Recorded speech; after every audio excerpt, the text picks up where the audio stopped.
The emergency sirens wailed across downtown Phoenix as every traffic light died and hospital backup generators failed. I stood in the parking lot of Pacific Energy Solutions, holding my termination letter, watching my former colleagues panic through the glass doors. Director Coleman had called me obsolete just 48 hours ago, claiming their new automated systems made my grid scheduling expertise unnecessary. Now the entire Southwest power grid was collapsing exactly as I'd warned, and they were desperately calling my phone. I smiled, letting it ring. 3 days earlier, I walked into what I thought was a routine Monday morning meeting in the glass-walled conference room overlooking the Phoenix skyline.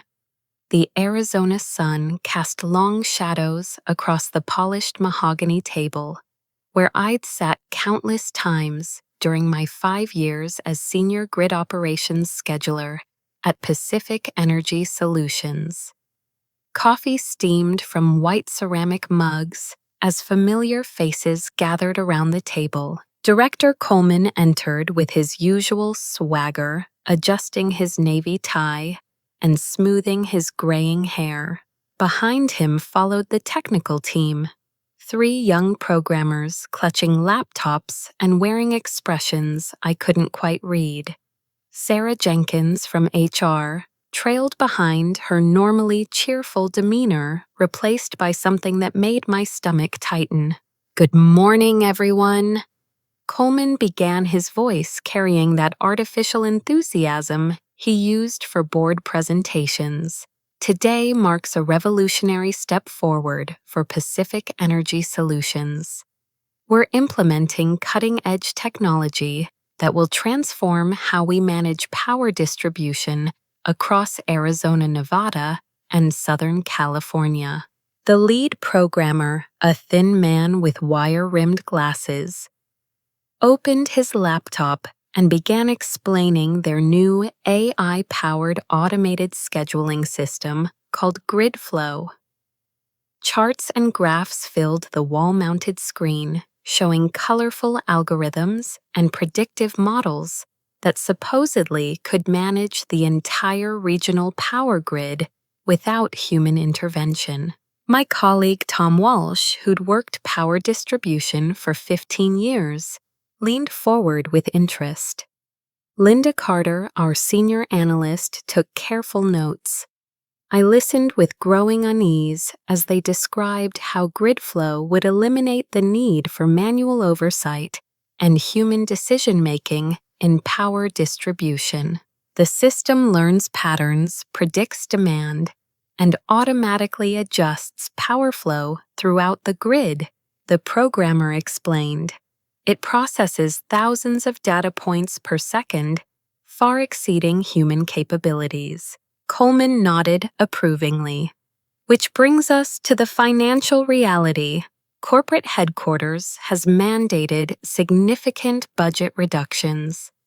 We need to eliminate redundant positions to remain competitive. My blood ran cold. Sarah Jenkins opened a folder and avoided looking at me directly. The pieces fell into place with sickening clarity. "Brittany," Coleman said, turning to face me with practiced corporate sympathy. "Your experience has been valuable, but with GridFlow, handling all scheduling operations, we no longer require manual oversight. We're restructuring your position." I stared at him, processing the sanitized language that meant I was being fired. "You're eliminating the human element entirely." "We're embracing progress," Coleman replied smoothly. "GridFlow represents the future of power management." The programmer continued his presentation, but I barely heard the technical jargon. My mind raced through everything I knew about grid operations, the subtle variables and weather-dependent scenarios that required experienced human judgment. "What about extreme weather conditions?" I asked, interrupting the presentation. Summer peak loads when temperatures hit 115 degrees. Grid flow hasn't been tested on the kind of heat dome situations we face here in Arizona. Coleman waved dismissively. The system accounts for weather variables through historical data analysis. Historical data doesn't capture the increasing frequency of extreme weather events, I countered. We've had 3 record-breaking heat waves in the past 2 years. The cooling demand patterns have changed significantly. The young programmers exchanged glances. One of them spoke up hesitantly. The training data includes weather patterns from the past 5 years. 5 years isn't enough, I said firmly. I've been managing grid operations through heat emergencies that stressed our system beyond normal parameters. There are specific scheduler settings and manual interventions that prevent cascading failures during extreme demand spikes. Coleman's expression hardened. Brittany, this resistance to progress is exactly why we're moving forward with automation. Human operators introduce inconsistency and error into what should be a precise data-driven process. Heat rose in my cheeks. Human operators prevent disasters. We understand system vulnerabilities that no algorithm can predict. The decision has been made, Coleman said with finality. He gestured to Sarah, who slid a manila envelope across the table toward me. Your severance package is generous and will provide excellent references for your job search. I stared at the envelope without touching it. Around the table, my colleagues sat in uncomfortable silence. Tom Walsh looked ashamed. Linda Carter stared at her notepad. The programmers seemed eager to return to their technical discussion. The grid will run just fine without your outdated manual adjustments. Coleman continued, his tone becoming condescending. Grid flow doesn't suffer from human limitations or emotional decision-making. Something cold settled in my chest. I picked up the envelope and stood slowly. Without my scheduler settings, you'll have problems. Coleman smirked. I'm confident our advanced system can handle whatever challenges arise. As I walked toward the door, I heard him tell the programmers to continue their presentation. Nobody looked up as I left the conference room that had been my second home for 5 years. In my office, I began packing personal items into a cardboard box. My desk overlooked the main operations floor, where technicians monitored screens displaying the regional power grid in real time. Flashing indicators showed power flow demand levels and system status across 3 states. I'd spent countless hours watching those displays, learning to read the subtle signs that preceded equipment failures or demand surges. Through the glass partition, I could see Coleman gesturing enthusiastically as he explained grid flow to visiting executives. His animated presentation made it clear that my termination wasn't just about budget cuts. He was showcasing the company's technological advancement to impress someone important. Sarah Jenkins appeared at my office door looking genuinely distressed. Brittany, I'm so sorry about this. It wasn't my recommendation. I know, I replied, wrapping a framed photo of my family in tissue paper. You're just delivering the message. For what it's worth, I think they're making a mistake, she said quietly, glancing around to make sure nobody overheard. Your knowledge of the system is irreplaceable. Coleman doesn't think so. Sarah hesitated. Between you and me, corporate investors are visiting next week.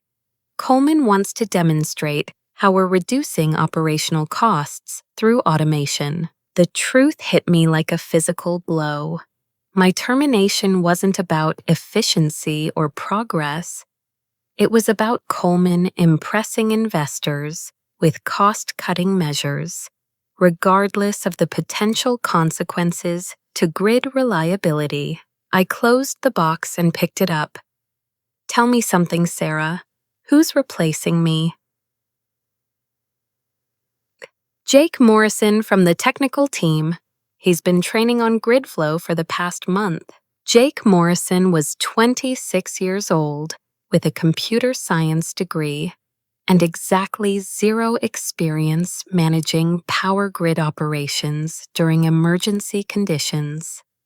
He understood algorithms and data processing, but had never felt the pressure of keeping electricity flowing to hospitals during equipment failures or extreme weather events. As I carried my belongings toward the elevator, Coleman intercepted me near the reception desk. Brittany, I hope there are no hard feelings. This is simply business. I looked at him steadily. When grid flow fails during the next heat emergency, remember this conversation. He laughed patronizingly. Grid flow won't fail. It's been designed by the best minds in the industry. Designed by programmers who've never worked a grid emergency, I replied. Good luck, Director Coleman. You're going to need it. The elevator doors closed between us, and I descended to the parking garage for the last time. As I loaded my box into my car, I couldn't shake the feeling that Pacific Energy Solutions was about to learn a very expensive lesson about the difference between artificial intelligence and human experience. That evening, I sat in my living room reviewing news reports about unusual weather patterns developing across the Southwest. The National Weather Service had issued preliminary advisories about a massive high-pressure system building over the region.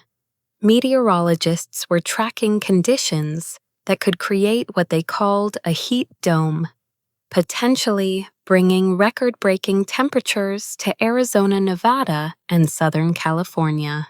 My laptop displayed weather maps showing the approaching system. Red and orange zones indicated areas where temperatures could exceed 115 degrees Fahrenheit. I recognized the pattern immediately. Similar conditions 3 years ago had stressed our power grid to its breaking point, requiring careful manual scheduling to prevent widespread failures. I picked up my phone and called Jake Morrison.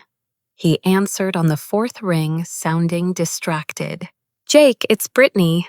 I wanted to share some critical information about managing grid operations during extreme heat events. Brittany, I appreciate the gesture, but GridFlow has comprehensive weather response protocols built in. The system automatically adjusts for temperature variations and increased cooling demand.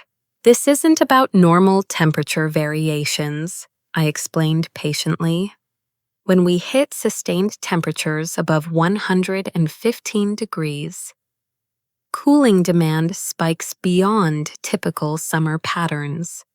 There are specific scheduler settings that prevent transformer overload and cascading failures. The AI handles all of that automatically, Jake replied with confidence that made me wince.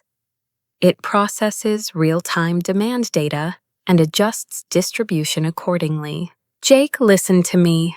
During the heat dome 3 summers ago, automated systems failed.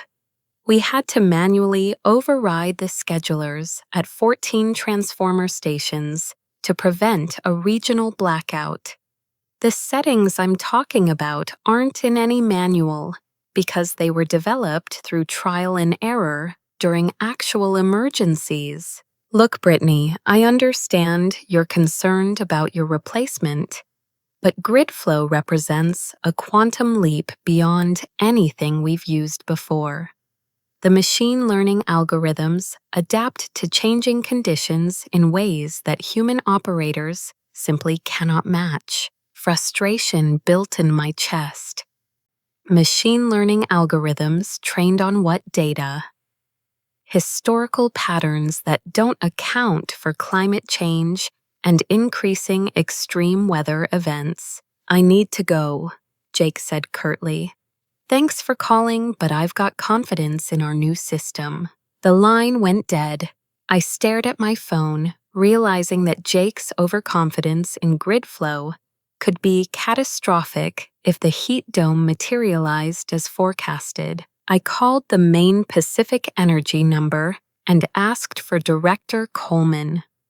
The automated system transferred me to his voicemail, but when I tried to leave a message, the system indicated that my access had been revoked. My employee credentials were already deactivated. Frustrated but determined, I contacted Maria Santos, my counterpart at Desert Valley Electric, the neighboring utility that served rural Nevada. Maria and I had coordinated countless times during regional grid emergencies, sharing load and resources to maintain stability across state lines. Brittany, I heard about your situation at Pacific Energy. I can't believe they let you go. Maria, I need to ask a favor. Are you seeing the weather reports about the developing heat dome? Yes, we're monitoring the situation closely. It looks like it could be serious. I tried to warn Pacific Energy about potential grid stress, but they're completely confident in their new automated system. If they experience failures during peak demand, it could affect your service area too. Maria was quiet for a moment. What kind of failures are you anticipating? I walked her through the technical details, explaining how extreme cooling demand could overload specific transformer stations and trigger cascading outages. I shared the manual override protocols that had prevented disasters during previous heat emergencies. This is valuable information, Maria said. We've implemented some automated systems too, but we maintain manual oversight capabilities. I'll make sure our operations team reviews these protocols. There's something else, Maria. I've heard rumors about similar AI grid management systems being tested in other regions. Have any of them experienced problems? Funny you should ask. We had a conference call with utilities in Texas last month.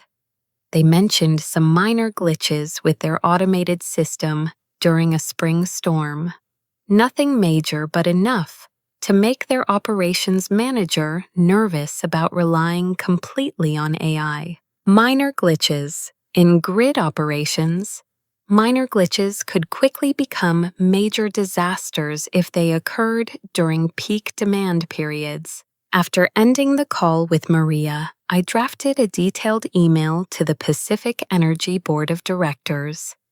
I outlined my concerns about grid flow's limitations during extreme weather events and attached technical documentation about the manual override protocols that had prevented failures during previous heat emergencies. I spent 2 hours crafting the message, carefully explaining the risks without sounding like a disgruntled former employee.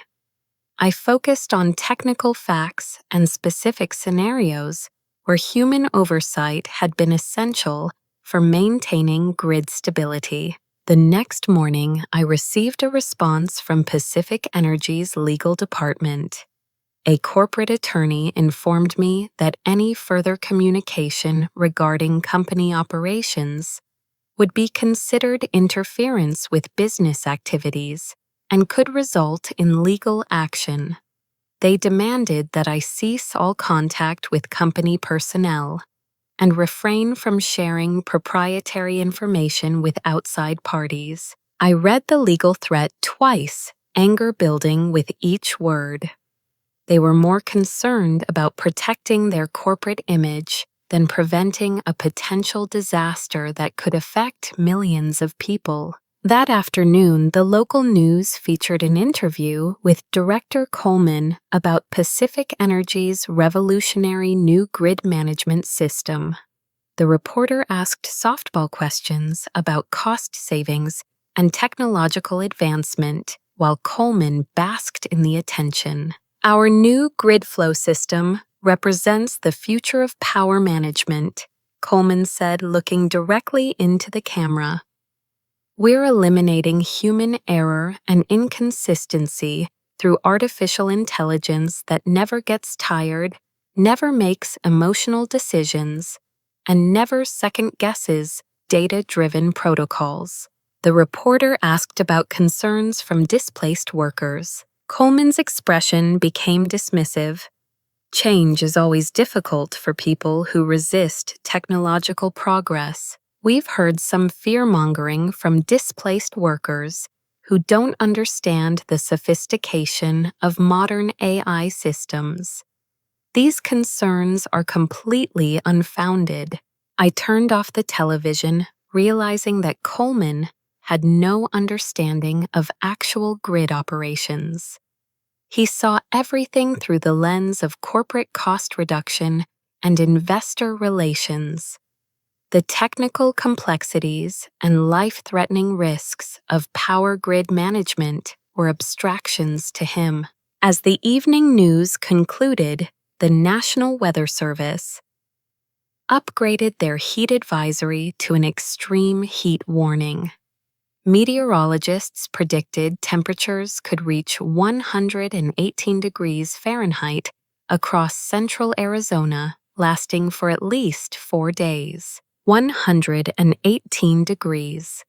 That was exactly the threshold I knew would trigger massive cooling demand surges. Air conditioning systems would strain to capacity. Industrial facilities would increase power consumption. The regional grid would face stress levels that grid flow had never encountered. I opened my laptop and began documenting everything I knew about grid operations during extreme heat events. If Pacific Energy's automated system failed, I wanted a comprehensive record of the warnings I'd attempted to provide and the specific technical solutions that could prevent cascading failures. As I typed the weather forecast updated again, the heat dome was intensifying and temperatures could potentially reach 119 degrees. In 20 years of power grid operations, I'd never seen conditions that severe. Grid flow was about to face its first real test, and I feared the consequences of its inevitable failure. Tuesday morning arrived with temperatures already climbing past 100 degrees by 10 a.m. I sat at my kitchen table with my laptop open, monitoring the regional power grid through industry websites that tracked load demand and system status across multiple utilities. Grid flow had begun making automated adjustments as air conditioning demand spiked throughout the Phoenix metropolitan area. The AI system was responding to increasing load by rerouting power from less critical areas and bringing additional generating capacity online. On the surface, everything appeared to be functioning as designed, but I could see subtle warning signs that worried me. Voltage fluctuations in several outlying suburban areas indicated stress on the distribution network. The automated load balancing was creating small but noticeable instabilities that experienced operators would normally address through manual adjustments. I picked up my phone and called Jake Morrison. Jake, I'm monitoring the grid status, and I'm seeing voltage irregularities in the Scottsdale and Tempe distribution areas. You need to manually adjust the load balancing at transformer stations 7, 12, and 15 before those fluctuations cascade into larger problems. Brittany, I told you yesterday that grid flow handles all load balancing automatically.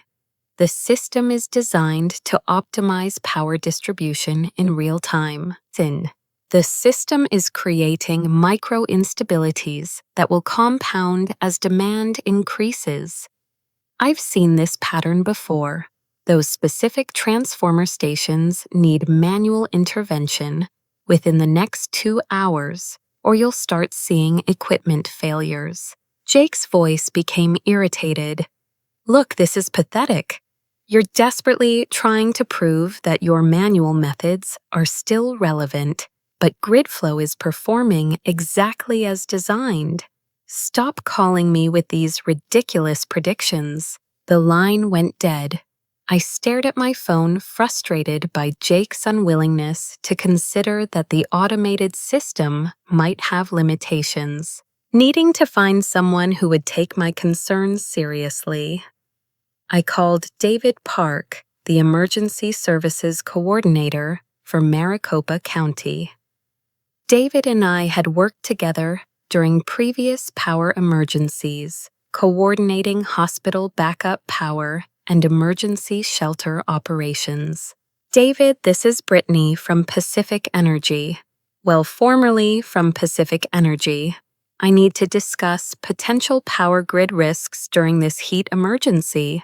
Brittany, I heard about your situation. What are your concerns?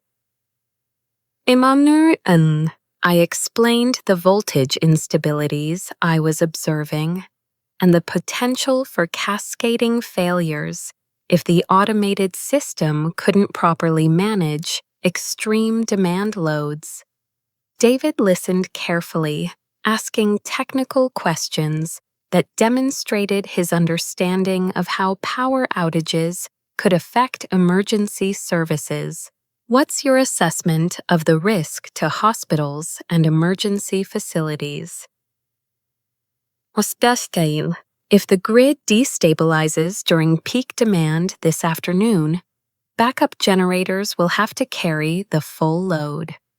Some of the older facilities have generators that weren't designed for sustained operation in extreme heat conditions. Generator failures could be life-threatening. David was quiet for a moment. I don't have any authority over Pacific Energy's operations, but I can put our emergency response teams on alert. Do you have specific recommendations? Make sure all critical facilities test their backup systems this morning. If we lose grid power this afternoon, those generators need to be ready for extended operation. I'll get that word out immediately. Brittany, I appreciate you calling with this warning. After ending the call with David, I continued monitoring the grid status. By early afternoon, temperatures had reached 114 degrees, and power demand was climbing toward peak levels. The voltage fluctuations I'd observed that morning were becoming more pronounced. At 2:30 p.m., my worst fears began materializing.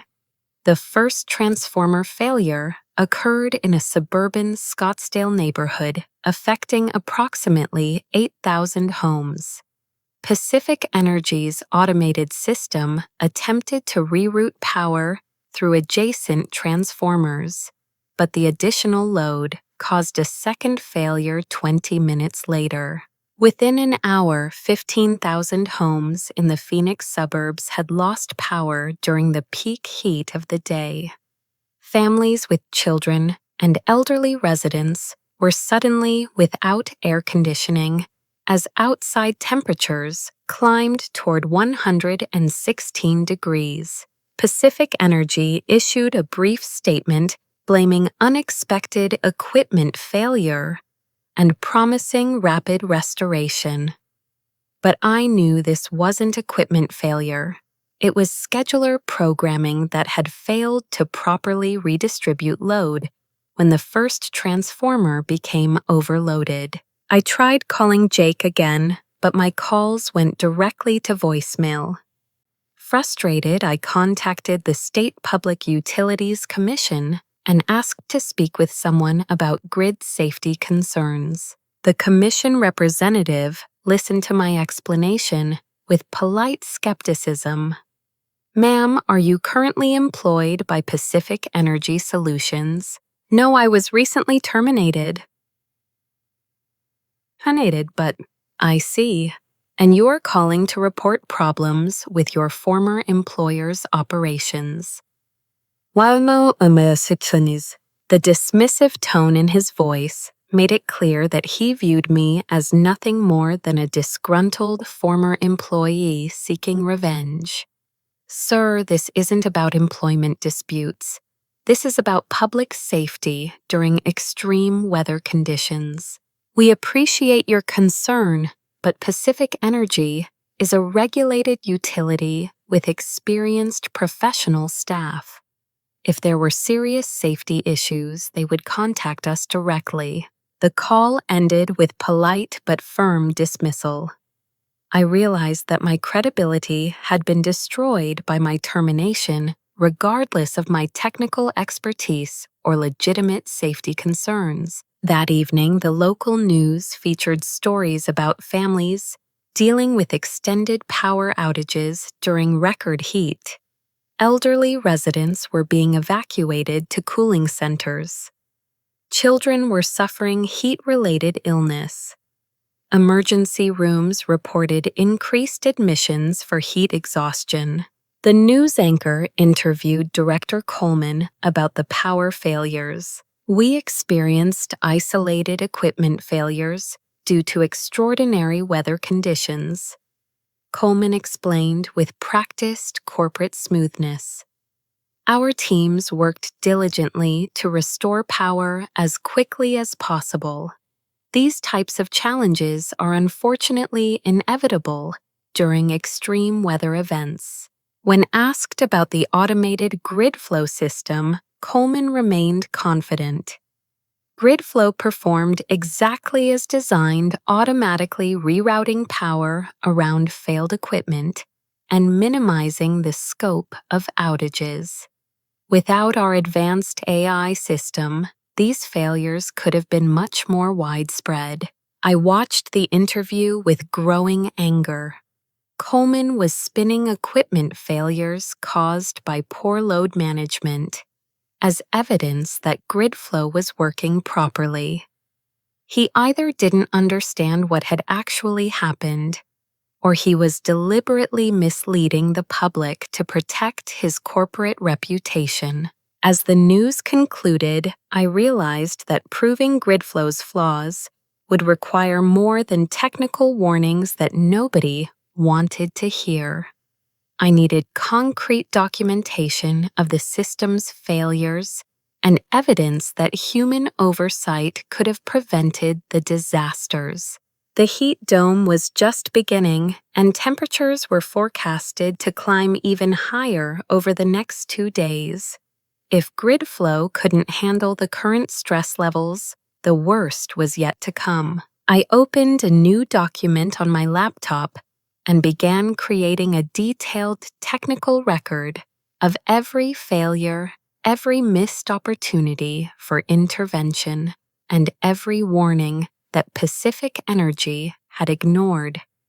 If grid flow caused a major grid collapse, I wanted irrefutable proof that the disaster could have been prevented. Wednesday morning brought news that made my blood run cold. Overnight, 2 additional transformer stations had failed, affecting hospitals and nursing homes across the Phoenix area. Emergency generators at Mercy General Hospital had struggled to maintain full capacity, and 3 elderly patients had been transferred to facilities with more reliable power. The temperature forecast showed another record-breaking day ahead, with meteorologists predicting 119 degrees by mid-afternoon. The heat dome was intensifying exactly as I'd feared, creating cooling demand that would push the already stressed power grid beyond its limits. I couldn't sit at home anymore, watching the disaster unfold from a distance. I drove to the Pacific Energy Solutions building and found Rick Thompson, the security guard I'd known for 3 years, standing outside the employee entrance. "Brittany, I heard what happened. I can't believe they let you go right before this heat wave. Rick, I need to get inside and talk to the operations team. I know how to prevent the grid failures that are happening." Rick looked uncomfortable, glancing toward the building entrance. "You know I'm not supposed to let terminated employees into the building. People are dying, Rick. Hospitals are losing power, and it's going to get worse.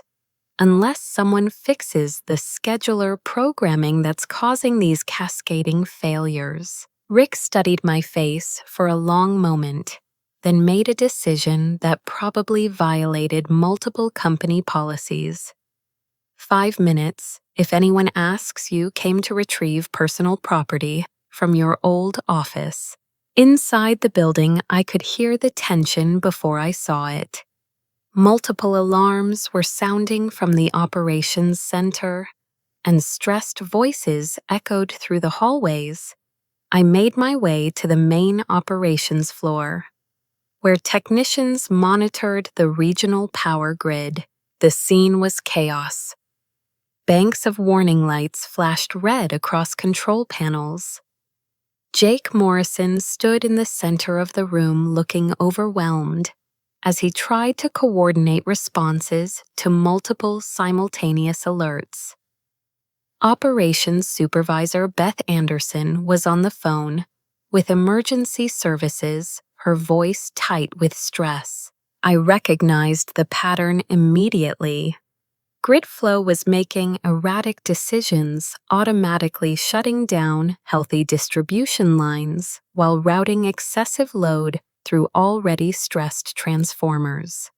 The AI system was creating exactly the type of cascading instability that experienced operators learned to prevent through manual intervention. "Jake," I called out, walking onto the operations floor. He spun around his face, showing a mixture of surprise and anger. "Brittany, you're not supposed to be here. Security." "Wait," Beth Anderson said, hanging up her phone and looking at me with desperate hope. "Jake, we need help. The automated system is making decisions that don't make sense. Grid flow is functioning perfectly," Jake insisted, but his voice lacked conviction. "We just need to trust the algorithms." I approached the main control panel and immediately saw the problem. Gridflow was prioritizing power distribution based on historical demand patterns that didn't account for the extreme concentration of cooling load during heat dome conditions.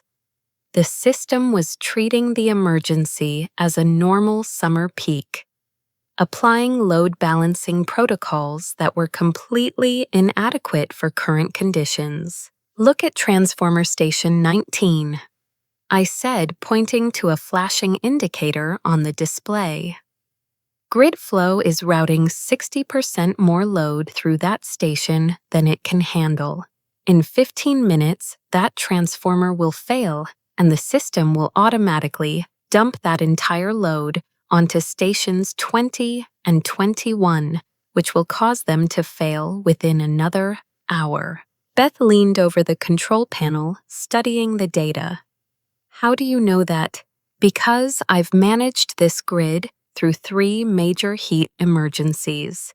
There are manual override protocols that prevent this exact scenario."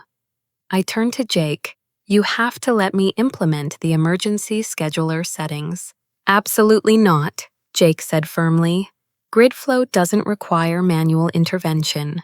The system will adapt and resolve these issues automatically." "Jake, look around," Beth said, gesturing at the chaos surrounding us. "We've been manually overriding gridflow decisions since midnight. The system isn't adapting, it's creating more problems." Before Jake could respond, My phone buzzed with an emergency alert. The main downtown distribution center was showing critical stress indicators. I knew that facility's vulnerabilities better than anyone, having personally managed its emergency protocols during 2 previous crises. The downtown center is about to fail, I announced. When it does, you'll lose power to the entire business district, and 4 major hospitals will simultaneously. Jake checked his monitors and confirmed the stress indicators. Grid flow will automatically reroute around any failures.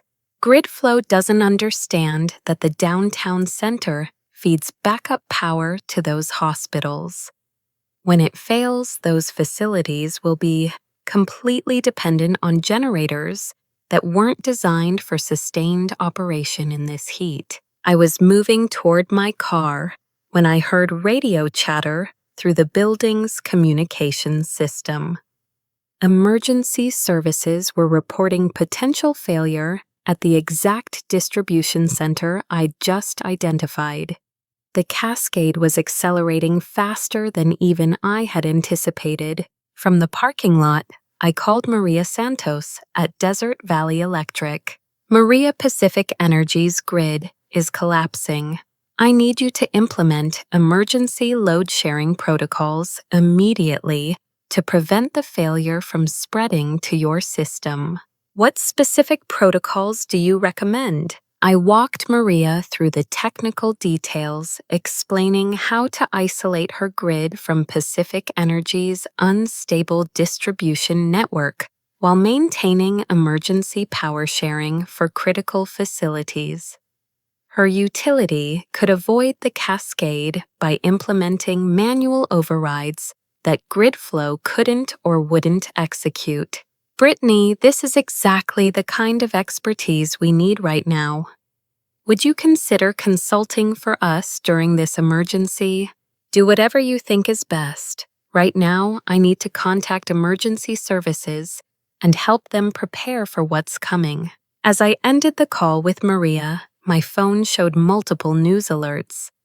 Rolling blackouts had begun affecting downtown Phoenix. Traffic signals were failing throughout the metropolitan area. The regional grid was entering the type of death spiral that every experienced operator learned to fear. I watched through the Pacific Energy building's windows as employees worked frantically to control a disaster that human oversight could have prevented.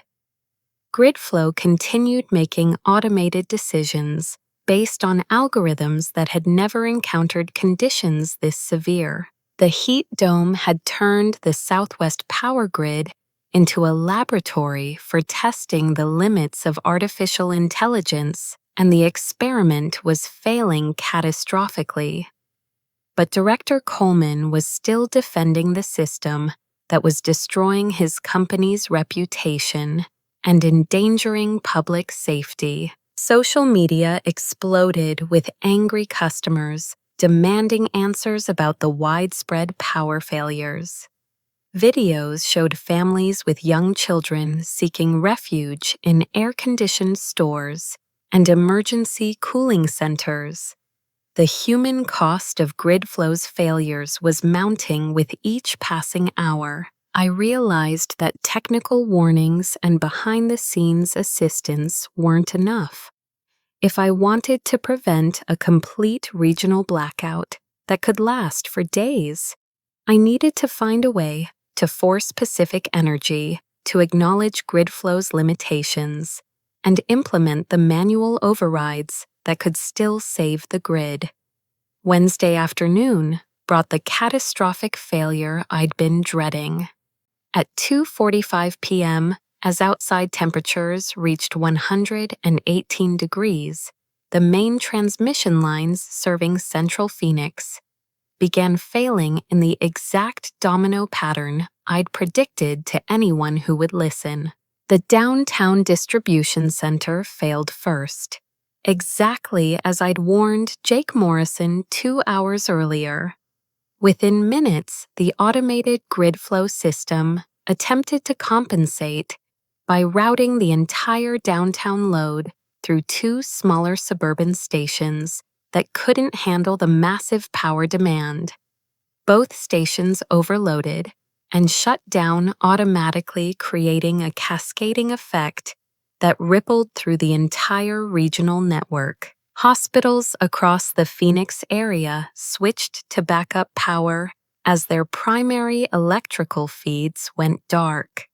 At Phoenix Children's Hospital, 3 backup generators failed in the extreme heat, forcing emergency evacuation of pediatric patients to facilities with more reliable power systems.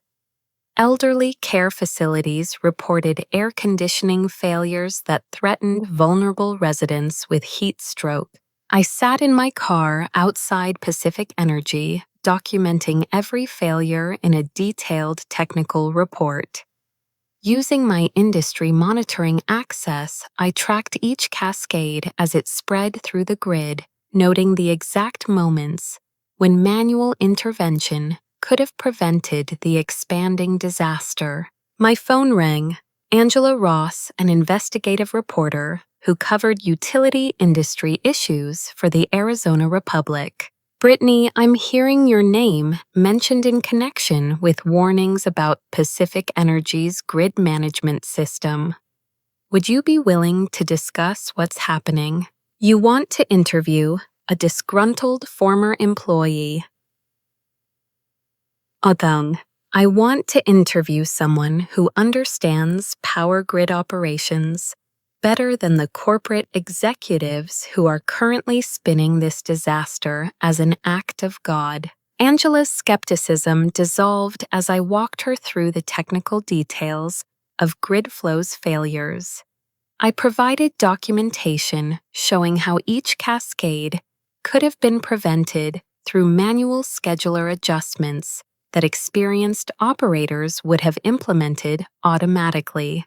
This is incredibly detailed analysis, Angela said after reviewing my technical report. You documented these problems before they occurred. I warned Pacific Energy about grid flow's limitations during extreme weather conditions. They dismissed my concerns as fear-mongering by displaced workers. Do you have documentation of those warnings? I shared copies of my emails to the board of directors and the legal threats I'd received in response. Angela asked probing questions about the technical aspects of grid management and the specific protocols that could have prevented the current crisis.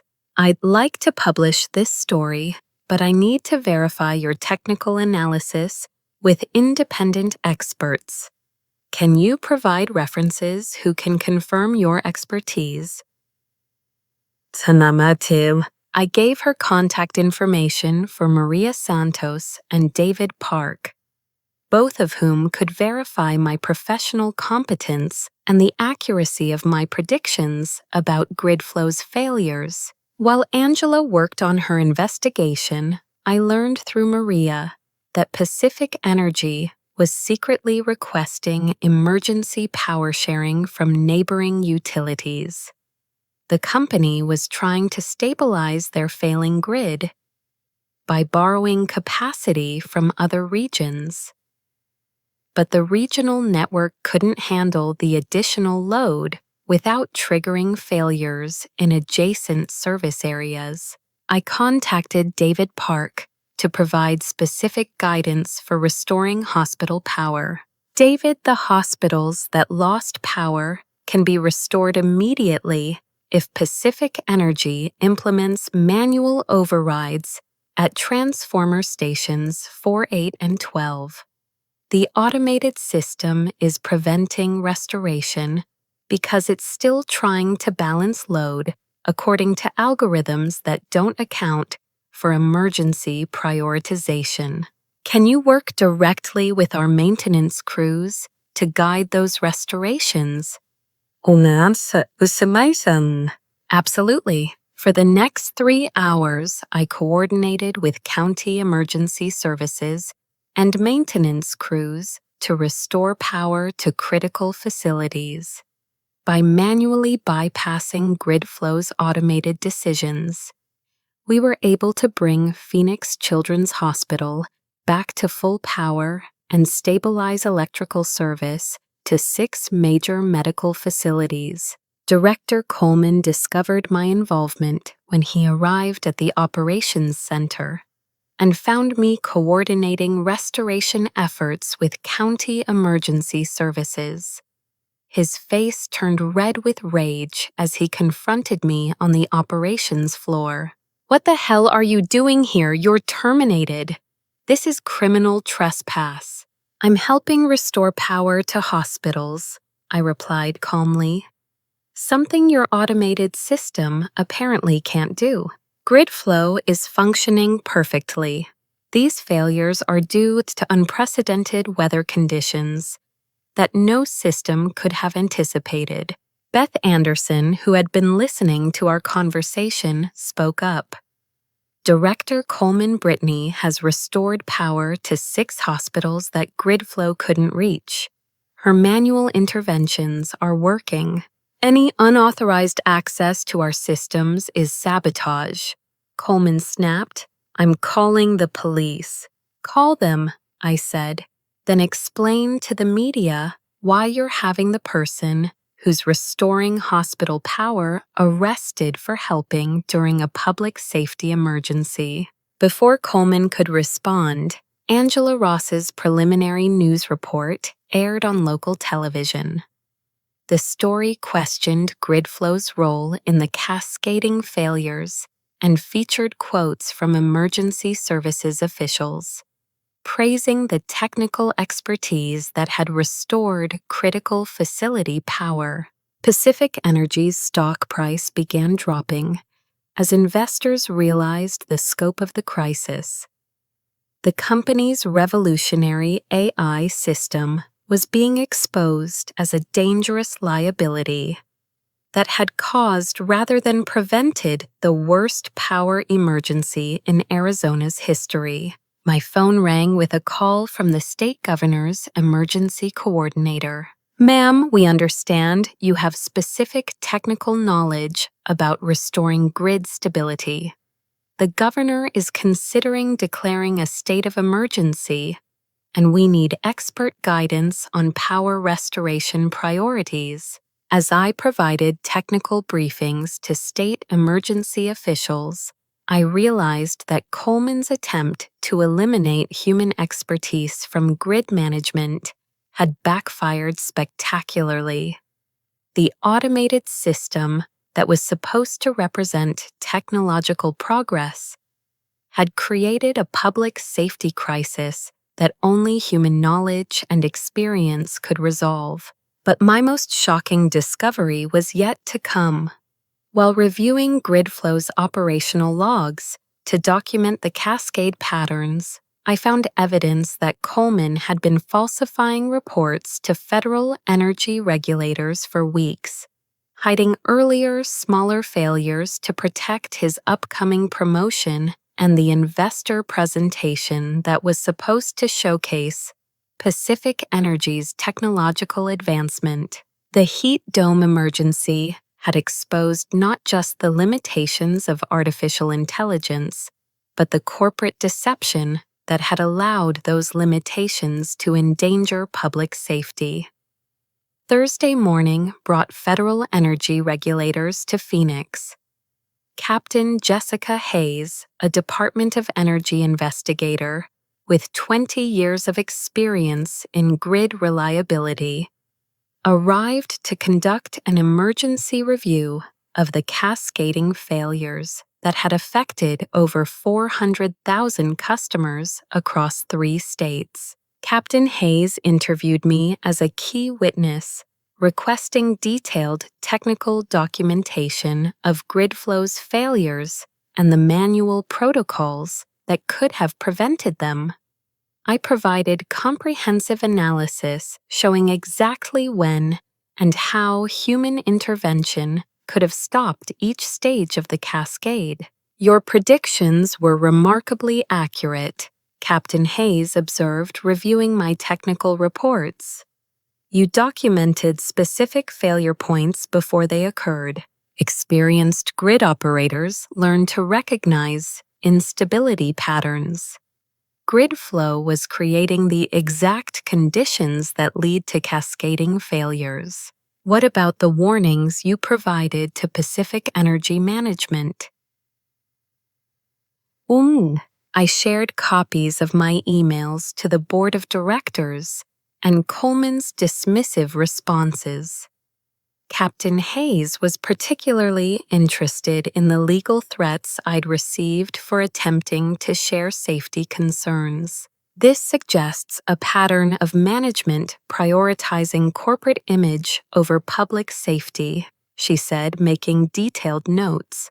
Angela Ross's full investigative report, published that morning, featuring my technical analysis, alongside interviews with emergency officials who had worked with me to restore hospital power.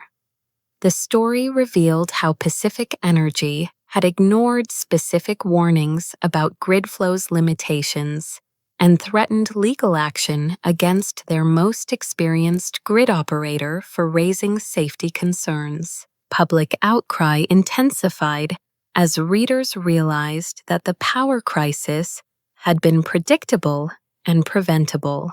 Class action lawsuits were filed against Pacific Energy, alleging a corporate negligence that had endangered vulnerable populations during extreme weather conditions. Director Coleman attempted to control the narrative by holding an emergency press conference. He blamed the technical team for sabotaging grid flow and claimed that the automated system had been undermined by disgruntled employees. Our investigation shows that certain individuals attempted to interfere with grid flow's operations during this emergency, Coleman announced. We believe this sabotage contributed to the cascade failures, but his scapegoating strategy backfired when 3 grid flow programmers contacted me, willing to testify about the pressure they'd received to hide earlier system problems.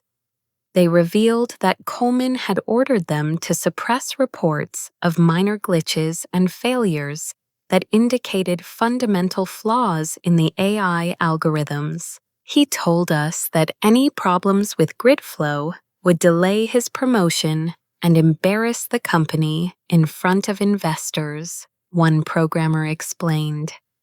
We were instructed to characterize system failures as operator error or equipment problems. I organized a coalition of engineers from multiple utilities to develop emergency protocols for stabilizing the regional grid. Working around the clock, our team created comprehensive manual override procedures that could restore stable power distribution within 48 hours. The technical coalition included Maria Santos, David Park, and experienced operators from utilities across the Southwest. We had the knowledge and expertise to fix what grid flow had broken, but we needed corporate authority to implement the necessary changes. Corporate executives arrived from Pacific Energy's headquarters in Denver, realizing that Coleman's deception had created a federal investigation and massive legal liability. They discovered that his falsified reports had violated securities laws by providing misleading information to investors about the company's operational capabilities. During an emergency board meeting, I was invited to present technical briefings to federal regulators and corporate executives. I explained exactly how proper grid scheduling could restore stability and prevent future cascading failures. The automated system failed because it lacks the pattern recognition and emergency judgment that experienced operators develop through years of managing real crises. I told the assembled officials.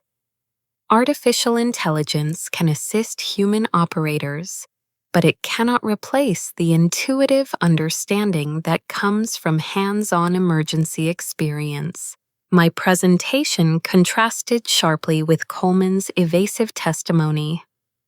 While he blamed external factors and sabotage, I provided specific technical solutions with detailed implementation timelines.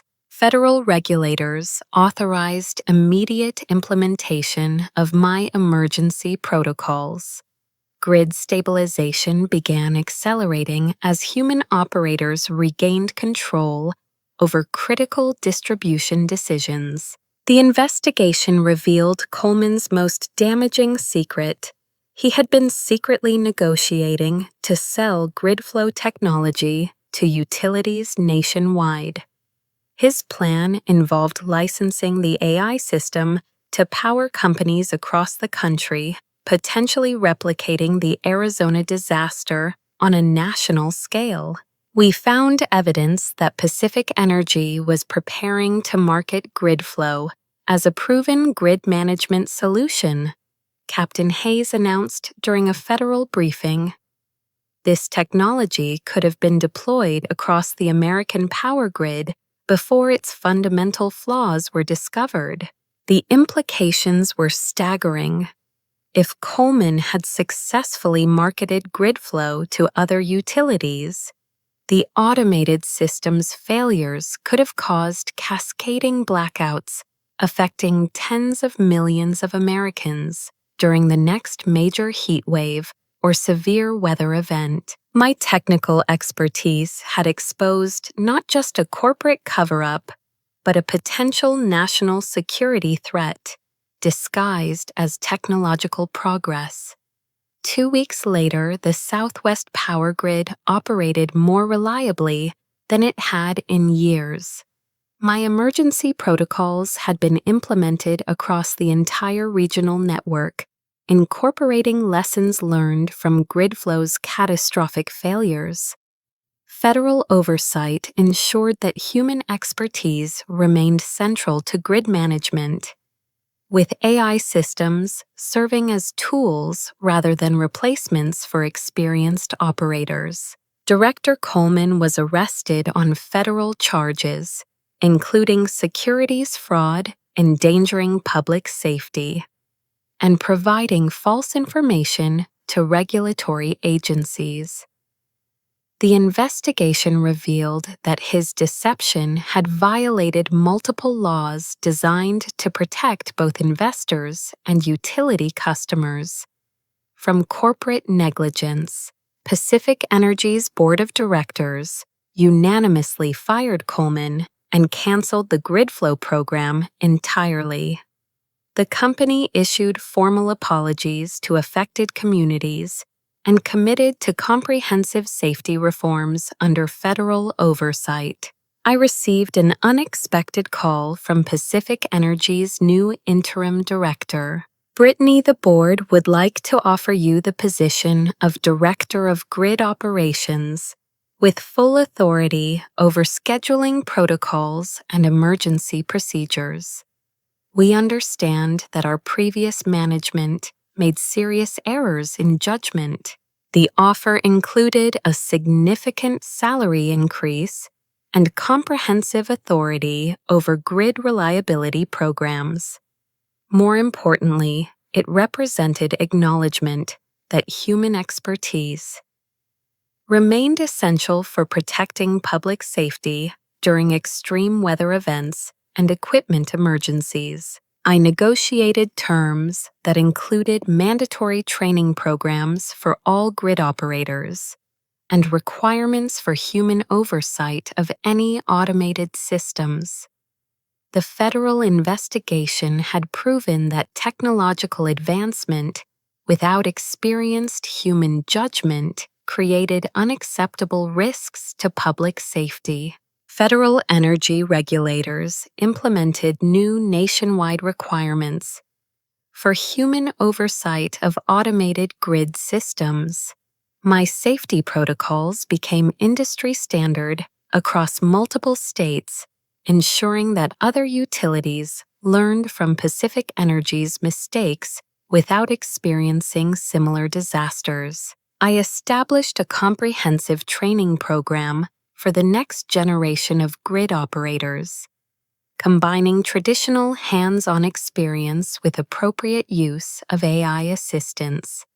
The program emphasized pattern recognition, emergency judgment, and the intuitive understanding that prevents experienced operators from trusting automated systems during unprecedented conditions. Jake Morrison approached me during my first week as director, his earlier arrogance replaced by genuine humility.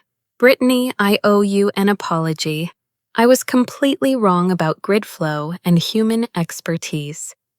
Would you be willing to mentor me? I want to learn proper grid management from someone who actually understands the complexities." I agreed, believing in second chances and the importance of educating younger engineers about the real-world complexities that textbooks and algorithms couldn't capture. Jake became one of my most dedicated students, developing genuine respect for the human elements of power system management. Angela Ross won a journalism award for her investigation that exposed corporate negligence in critical infrastructure management. Her reporting had revealed how profit-driven decision-making and technological overconfidence could endanger entire communities during emergency conditions. Maria Santos and I formed an industry safety group with colleagues from utilities across the Southwest. Our organization developed best practices for integrating AI assistance with human oversight, ensuring that technological tools enhanced rather than replaced experienced judgment. The regional power grid now operated more reliably than before the crisis, incorporating automated assistance within a framework of human oversight and emergency expertise.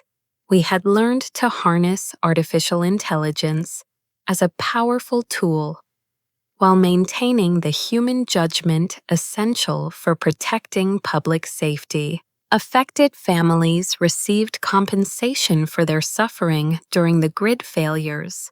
Most importantly, no deaths had occurred due to the power outages, largely because my emergency interventions had restored hospital power and prevented the most catastrophic scenarios. Standing in the operations center where I'd been dismissed as obsolete just a month earlier, I watched new trainees learn emergency protocols that balanced technological capability with human wisdom. The flashing displays that had once shown grid flow's chaotic, automated decisions now reflected stable, professionally managed power distribution across 3 states. I reflected on the transformation from discarded employee to essential leader. Coleman's attempt to eliminate human expertise had ultimately proven that experience, pattern recognition, and emergency judgment could never be replaced by algorithms, regardless of their sophistication. The crisis had taught our entire industry that true technological progress meant enhancing human capability rather than replacing it. Artificial intelligence could process vast amounts of data and execute routine decisions with impressive speed, but protecting public safety during unprecedented conditions required the wisdom that comes only from years of managing real emergencies. As I trained the next generation of grid operators, I emphasized the lesson that had cost Pacific Energy millions of dollars and nearly caused a humanitarian disaster: expertise earned through experience cannot be programmed, automated, or eliminated by corporate cost-cutting. Standing up for professional knowledge, even when dismissed and attacked, ultimately serves the greater good of protecting communities from the consequences of technological overconfidence. The regional grid hummed with stable power flowing to millions of homes, hospitals, and businesses across the Southwest. Human operators worked alongside AI assistants, combining the best of technological capability with irreplaceable human judgment. The balance we had achieved represented true progress advancing technology while preserving the expertise that keeps people safe. Have you ever found yourself in a situation where your professional expertise was dismissed only to be proven right when disaster struck? How do you think we should balance advancing technology with preserving human knowledge and experience in critical industries? I'd love to hear your thoughts in the comments below. Thank you for following this journey from dismissal to vindication. If this story resonated with you, please like this video, subscribe for more real-life stories about standing up for what's right, and share it with others who understand the value of experience and expertise. Remember, your knowledge and judgment have value that no algorithm can replace.